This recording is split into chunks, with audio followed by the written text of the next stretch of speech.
بەڵام پشوو درێژ بن احتیمام بە زانستی شەرعی بدن ئەوانەی قیەمی ئێمەیان ڕوخاندووە ئەوانەی دینەکەی ئێمەیان خستۆتە کەنارەوە ئاوە بە ئاسانی ئێمە ناتوانین بینەوە مەیدانەکە پێویستیتان بە عەقیدەیەکی پاک هەیە عەقیدەیەکی سەلەفیانە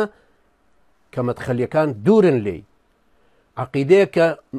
پێش مەدخەلیەکان بکەونەوە تایە مەدخەلی هەمووی خۆی فرۆشتووە تایە عەقیدەیەکی پاکی سەلەفی لە ئیمامی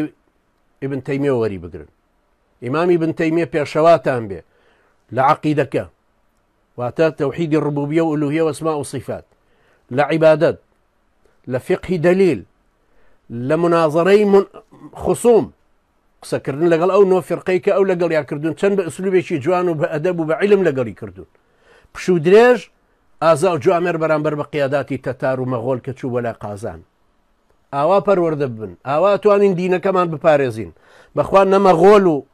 نە تەتار و نە سەلیبیەکان و نە ئیستیعمار و نە ئیحتیلالی ئەمریکی و هیچی دەرەقەتی ئەم ئیسلامە نەهاتوون ناژیان لەبەرەوە داوام لە گەنجی هەولێر بە تایبەتی گەنجی زۆنی زەردی حەقیر زەردوویە پیسەکە دینەکەتان ڕاگرن پێشت مهم نەبێ کە ئیلا بێ ڕیشت هەبێ ڕیش بتاشە و لە ماڵەوە بیکە نوێژەکانت ئەو مزگەوتانەی کە ئەوان کردویانە مە مزگەوتی زیرار ڕووی تێمەکە کە دەسەڵات بوو بیر ڕوخێنین باشە ئەو مزگەوتانەی ئەو حەقیرانەی بن بڕێەوە فتوایەکی شەرعیشە علەمای ئیسلام و فەرموویانە هەر وەختە کە ئینسانی مسلمان نەیتوانی بڕوا بۆ مزگەوت ناچە جەماعەتەکەش لەوێ ناکە جمعە و جەماعەتیش ناکەی لەبەرەوەی کە دزێک هەبێ ڕووتت کاتەوە چ جایەوەی بدبن لە زیندانەکە حکمێکت بدەن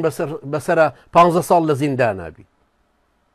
حەقیرێکی وا دۆڕاوێکی وا مفلیسێکی وا